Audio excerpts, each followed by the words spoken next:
This content may not be suitable for all audiences. Listener discretion advised.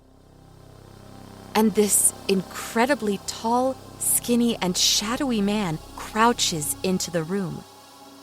I speed-walked out of view and instantly wished I had gotten in my car, as I now had no idea where this guy could be. To say that I was terrified is really an understatement. From Disturbed Media, join your host, Chad, for true tales of horror, bizarre happenings, and unexplainable events. This is Disturbed.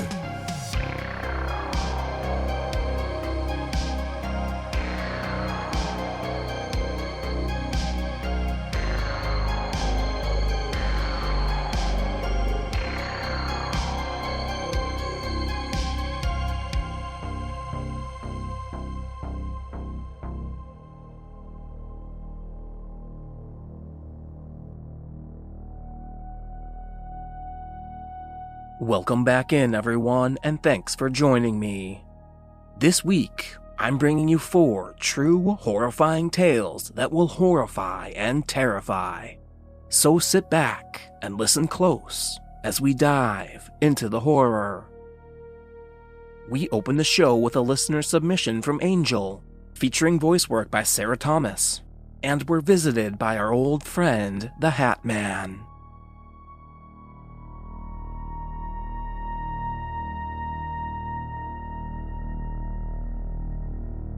This story is from when I was in intermediate school. During this time, my brother was in the hospital, and my parents would switch off every couple of days to stay with him, and the other would stay at home with me. I was a smart and accomplished kid in school, and I was very independent due to my parents having to prioritize my brother and their jobs. However, looking back on the event now after several years, I have to admit that I was probably very stressed out and anxious, more than I should have been at that age, which could have been the reason why this happened to me. But I don't know. The night when my event happened, I was with my father. It was a day in the middle of the week, and I was home alone for a very long time until my dad came home. The house we lived in was split into 2 parts. My family lived on the upper floor, and we also had the attic, and the owners lived downstairs. The attic door was in the kitchen, and that door immediately opened to dark, splintery wooden steps. No one went into the attic because it was seriously damaged. The insulation was exposed, the nails and wood had water damage, etc. We stored a few things upon the steps leading up, and rarely went all the way up. My mother would occasionally sweep out the topmost step to make sure that none of the wood chips or nails or anything else might fall down the steps where we might get injured by them. But that afternoon, when I was home alone, there were a lot of noises coming from the attic. The obvious wood creaking and bumps and thumps. I didn't hear clear footsteps or anything, but maybe my paranoid brain over-exaggerated the sounds I was hearing. I just tried to ignore it and continued doing my own thing. I only went into the kitchen once, and I completely avoided the attic door. I stay like this for a few hours until my dad is home. He comes home and goes straight into the kitchen to get some water after greeting me, and he noticed that the attic door was slightly open, and some pieces of wood and dust had flown out onto the floor. When he opened the door, some of our stuff was toppled over and moved around. There were fluffy bits of insulation blanketing some steps. It looked like my mother didn't clean in there for a few weeks, even though she just did yesterday. And my father knew that I definitely did not go up there or mess around because I had no reason to. So that was the first weird thing. We both forgot about it, and my father just swept up the dust. A little later, after the sun had set, I was sitting in the living room on this long futon we had from IKEA near the window. Something catches my eye, and I look outside into the street illuminated by the street lamp, and there was a long black scarf being blown in the wind. It was really thin and see-through, and it flew right into the street lamp and dimmed it a little. It was just stuck on the lamp, and it got wrapped around by the wind, and the street wasn't very bright anymore. I don't understand where the scarf or fabric this long could even come from. Who would hang a scarf outside? Or how could it float up so far to reach a street lamp? At the time, I just closed the curtain and forgot about it. But again, thinking about it now, it sounds pretty weird. So then, it was time for bed. I slept on the bed we had in the living room, and my father slept on the long futon across from me. We both fall asleep pretty fast, and I have to mention that we are both pretty heavy sleepers, and nothing can really wake either of us up in the middle of the night. So a couple hours into the night, I wake up. Or I think I wake up. I cannot tell to this day if it was a dream, because I still remember the feeling of waking up so vividly and my father was still snoring.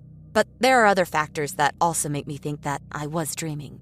So I wake up, drenched in sweat, and my face is all oily and dripping. And I'm laying in the position of a crunch, if that makes sense. I'm not completely upright, nor completely flat on my back. My arm is not supporting me up, but they are actually pressed to my sides super tightly. All of a sudden, my vision is a bit blurry, and there is a flashing light from the window as if a car just passed by, or if the scarf finally flew away from the street lamp. And it sounds like my head is underwater. I tried moving my head, but I'm completely frozen in that crunch position. All of a sudden, I look at the foot of my bed, and this incredibly tall, skinny, and shadowy man crouches into the room. I say crouches because he had to lean down to avoid hitting the doorframe as he entered. He was entirely black, like a shadow, and he was foggy instead of a sharp silhouette. He had a tall hat and a suit with little tails on it, like a pianist or something, and he was holding a briefcase. He slowly walks in, and the light is still flashing outside. He walks right over to me. I can't do anything, even though I feel intense fear and dread. I'm trying to scream for my father, but it felt like my vocal cords were non-existent. I am panicked and stuck there and so scared of this man by my bed. Then he finally actually looks down at me and leans in really close, and I felt this heat near my cheek and arm where he was. It was so hot, like if he stood there for another second longer, my skin would burn. He stares at me, and he has no face, no features, but I could feel his eyes still. I have tears in my eyes, and I am trying so hard to scream and to move, and he just stares and shifts his head to the side, like he was confused why I was acting like that. I can't even turn my head away from him. Finally, he slowly starts to move away from me, and my father wakes up. I see my father get up, the same fear on his face as mine. I try to signal to him to help me. I'm still crying my eyes out. My father slowly creeps behind the tall man, all while looking at me, and then he runs out of the room. He runs so fast and down the stairs, and he fucking leaves without turning back. The tall man just stood there, and I saw him in the corner of my eye, and I stared at the door in shock. I could not believe that I was just abandoned. I look back at where the man should have been, and he's just disappeared too. And then I faint, like completely black out. I don't know how much time passes, but I wake up again and it's morning, and my father is snoring on the futon. I am still drenched in sweat, and my arm and back aches from being frozen in that crunch position. I did not speak to anyone or recount this experience until many years later to some friends. I have no idea what that even was, and what was real or not. I am super into horror and spooky stuff, and I definitely was interested in it when this happened to me. But I don't know of any cryptid, creature, or story that has this character or is similar to what I experienced. I also don't know if this was sleep paralysis. I have never had it before or after this event. All I know is that it happened to me, and I remember it as vividly as ever. Update.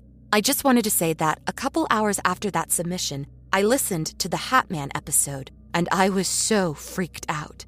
I had that same breathless and paralyzed feeling as I listened, and I was so afraid. I could not believe that so many people were experiencing a similar creature, and I'm glad that I have an answer finally.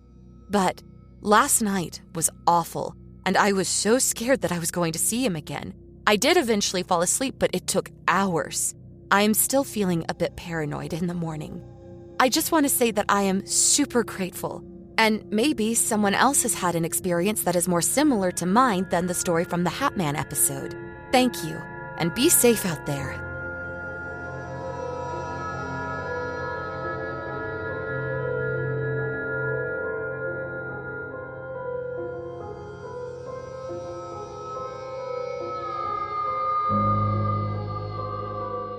Get your voice on Disturbed with our hotline, available 24/7 completely free. Tell us your experience or just leave your comments on the show. Visit hotline.disturbedpodcast.com on your mobile device or computer. Up next, we hear from Reddit user Severe Purchase 6949, featuring voice work by Tom Aglio, and it's someone we know that goes too far.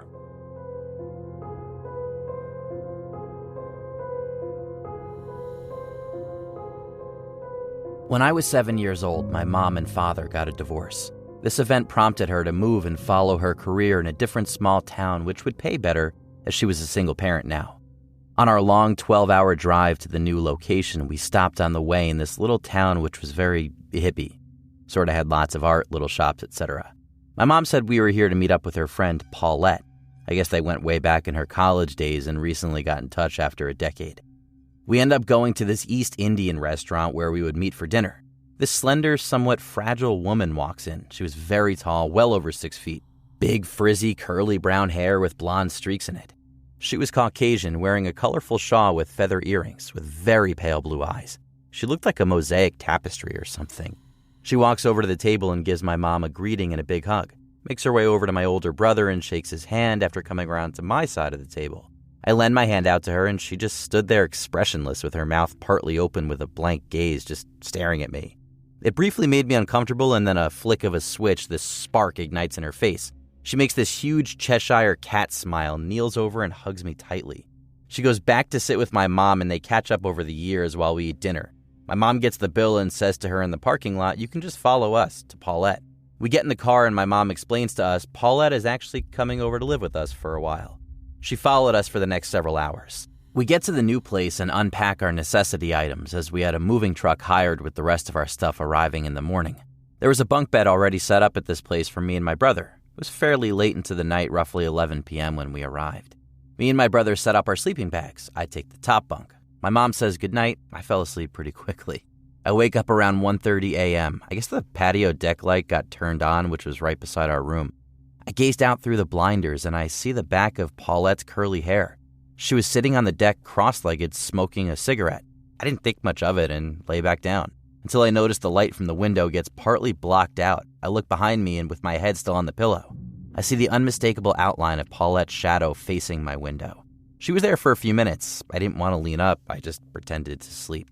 Her shadow moves and I hear the front door close. The patio light turns off after a few minutes. I reposition myself facing the wall to go back to sleep. As I begin to drift off, the door to our room opens slowly and I quickly turn my head around. It wasn't my mom. It's Paulette wearing a nightgown. I turn back facing the wall and close my eyes. She quietly makes her way to my bunk. I feel her fingers in a claw formation start to comb the back of my hair, running her nails on the back of my scalp. I kept my eyes closed tightly, nearly holding my breath, trying to give no signs I'm awake. I smell some essential oils like lavender, and she starts rubbing oil in the back of my neck and pinching the back of my neck muscle, sometimes holding it and releasing. I begin to kind of just accept whatever's happening, because it didn't feel all that bad after a while. I actually ended up falling asleep to it after my initial confusion. I wake up in the morning, my mom is off at work, and Paulette is waiting at the table with cereal for me and my brother. She put chocolate chips in my bowl and not my brother's. My brother and I make small talk with her. She was very giggly, seemed to be trying to make us comfortable with the new situation. My brother heads back to his room to set up his GameCube after his cereal. I was a slower eater than my older brother, so I was always the last at the table. As I slowly ate, she was sitting there watching my every move. Once I finished, I said thank you and grabbed my bowl to bring it to the sink. She places her hand on mine and says, "I gave you a neck massage so you wouldn't pee your bed. I know lots of young ones pee beds when they sleep in unfamiliar surroundings." I look up at her and said, "I've never peed my bed before, but thank you." She continued to massage the back of my neck for the next few nights. I ended up telling her I'm comfortable here now, you don't need to do this anymore. She reacted to that with a sigh but acknowledged it. I started elementary school the following week, which meant getting earlier night's sleep around 8 p.m.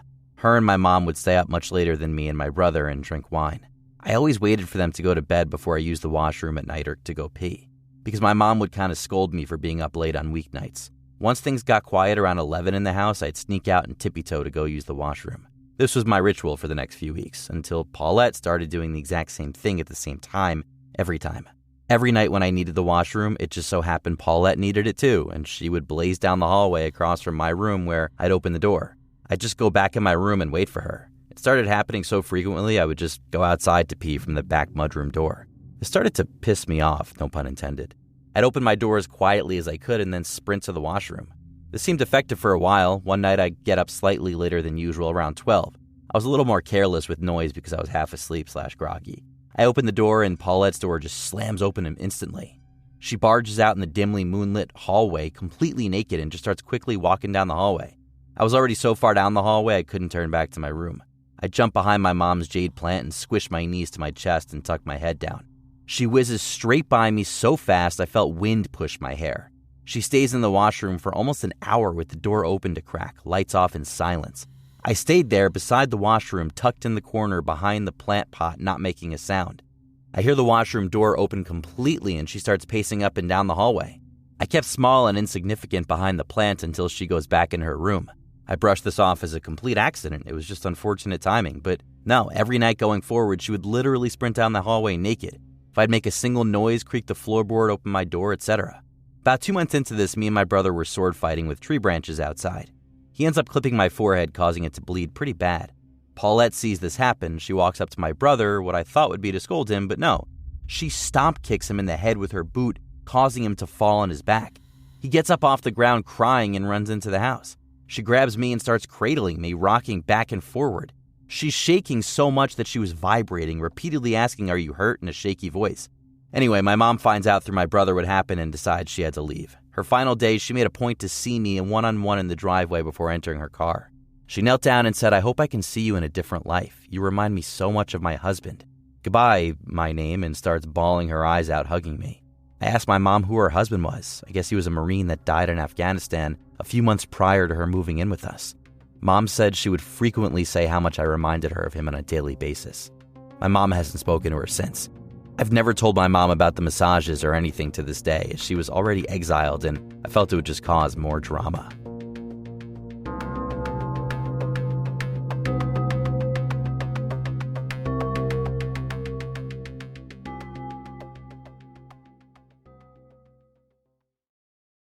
For 2 decades, FBI agent Robert Hansen sold secrets to the Kremlin. He violated everything that my FBI stood for.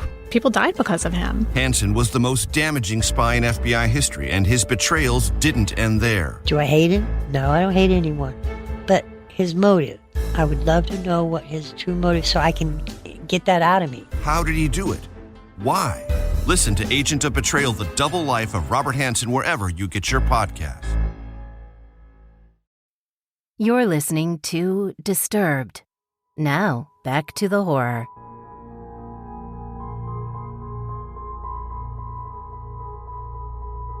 Next up, we're checking in with Reddit user ApoKalex, featuring voice work by Stephen Brink.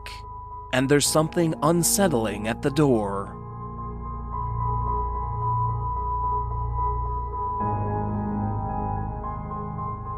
A bit of context first. My cat likes to go outside every day. In the morning, he follows us to the door, takes the elevator down with us, and then goes about his day outside until we bring him back home again in the evening. Now, my cat isn't the most punctual guy, so it's pretty common for him to stay much later in the neighborhood, sometimes well into the night or for several days, or he gets bored and doesn't play for more than 2 hours and wants to get back inside. The problem is that we're not home, so he just has to wait. My family and I live in an apartment on the first floor, so my cat's solution is to sit under one of our balconies and meow at the top of his lungs to get our attention. When we're home, it works perfectly fine, but when we're not, it's a lot less effective. So our solution was to gently ask our neighbors that have the key to our apartment to bring him up so he doesn't have to wait outside all day. Those that don't have the key sometimes let him inside the building, so he's not literally outside. Our apartment is a bit special because it's bigger than the others, so to get inside, there are 2 ways when you get in the main hall. 1, take the stairs to the left and open the door that has 2 locks. 2, use the elevator with the special key that goes directly inside our apartment, and the door only has 1 lock. The cat is used to the second option, and me too because we're both so lazy, but when the neighbors that don't have the key let him inside the building, he goes up the stairs and waits, Since I usually use the elevator from the parking 2 floors below, that means I don't see him waiting in the hall and he meows outside the door to get me to open up for him, or my dad or my mom. All around, we have our habits with my parents and neighbors, and it works fairly well. Now, you know how everything goes with my little guy. Here's what happened a while ago. My parents like the outdoors very much, so I'm usually left alone on the weekends. Generally, it means taking care of the chores and inviting my friends over so we can have the apartment to ourselves, which is pretty nice. This time I was alone. It was late, 11 p.m.-ish, and I was just chilling in the living room before hearing meowing over the sound of the TV. Someone let my cat in the building, and he's waiting outside the door. So I took my keys and started opening the first lock.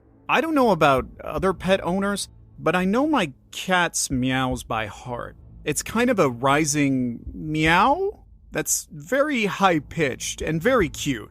And that also has a specific rhythm, because I've been hearing it nearly every day for 5 years. So I stopped. The noise isn't what it usually is. It's too deep and just off. This isn't my cat outside my door.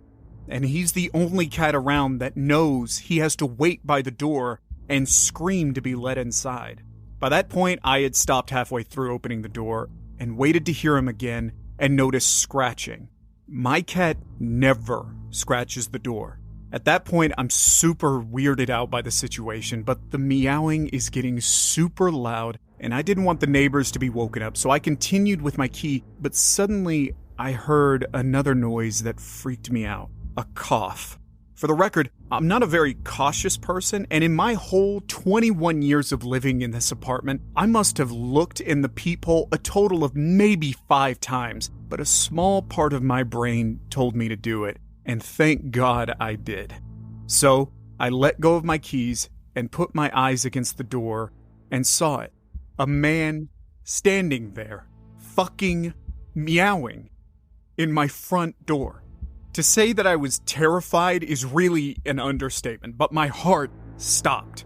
I just stood there, petrified for what felt like an hour. I don't really know how long it took for me to move again, but eventually my body just took over, I guess.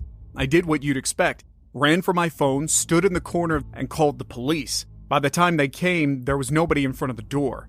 I can't even remember when the meowing stopped, and they just took my testimony before telling me to be cautious and left. To this day, I still don't know what that meowing guy wanted. I'm not sure I want to know anyway.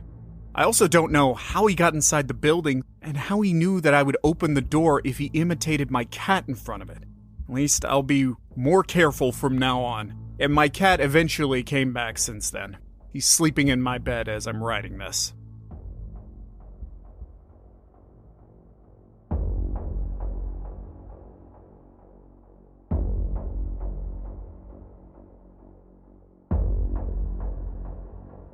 Looking for even more Disturbed? Join us on Patreon for ad-free listening, shout-outs, and Disturbing Calls bonus episodes at patreon.com/disturbedpodcast. Apple users can subscribe to Disturbed Media Premium directly in the Apple Podcasts app. And finally, we close out the show hearing from Reddit user Life as Magic, featuring voice work by Tanya Eby. And we encounter the Trail Hugger.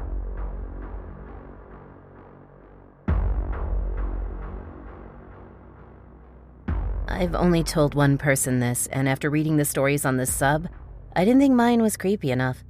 But I think that's just me convincing myself it's NBD to minimize the memory of it and not think about what could have happened to me.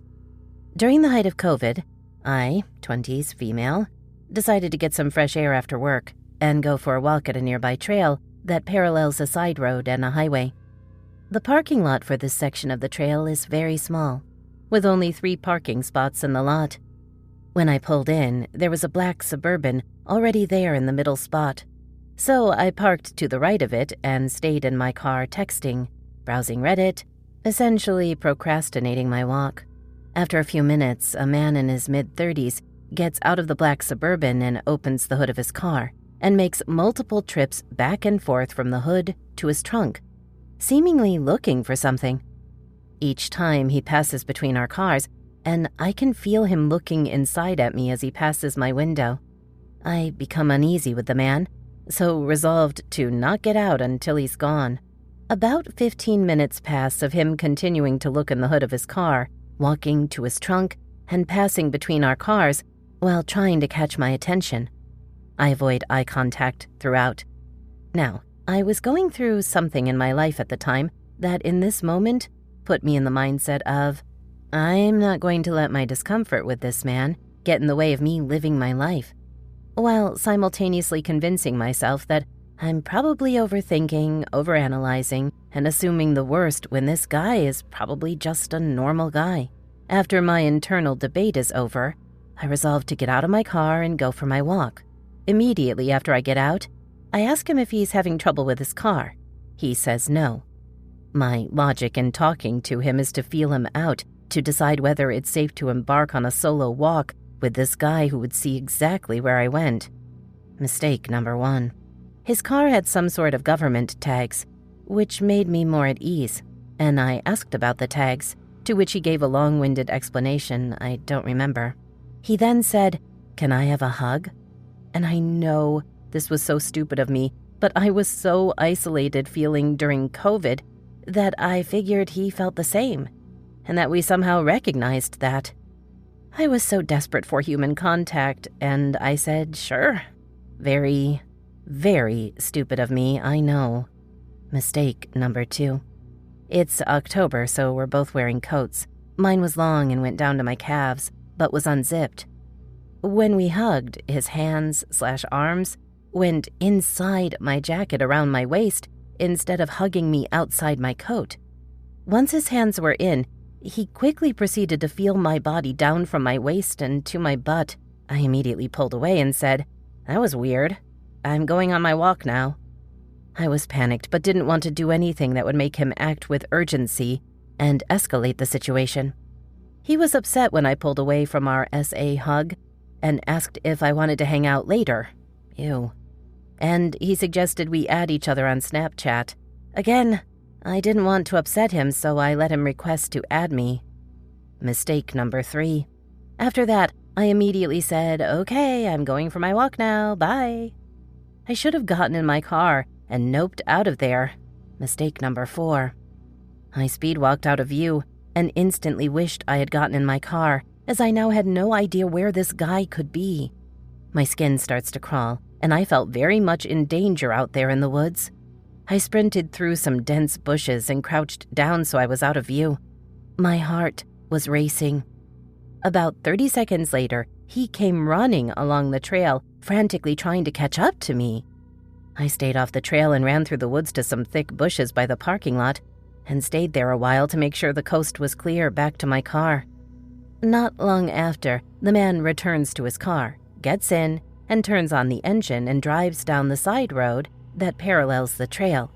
He slowly drives back and forth on the side road, turning around and starting over probably 3 times, seemingly looking for me in the points I'd have been along the trail if I'd have been steadily walking since the time I'd started my walk. After about 5 minutes of my heart beating out of my chest as I watch this creep search for me, he gives up and turns onto the highway and speeds off in the opposite direction from where he said he lived. The second he was out of sight, I sprinted to my car as fast as I could and couldn't believe what had just happened. I drove home in a silent state of shock and numbness, and I haven't let myself think about it too much ever since. Freaking terrifying. I can let myself acknowledge that now. I hope someone can learn from the mistakes I made during this encounter. Stay safe out there, everyone.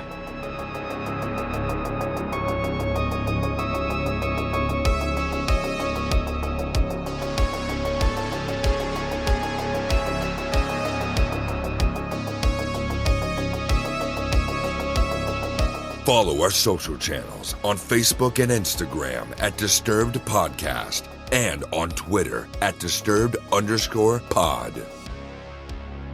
Don't forget you can send in your own true terrifying tale. Head over to disturbedpodcast.com/submit.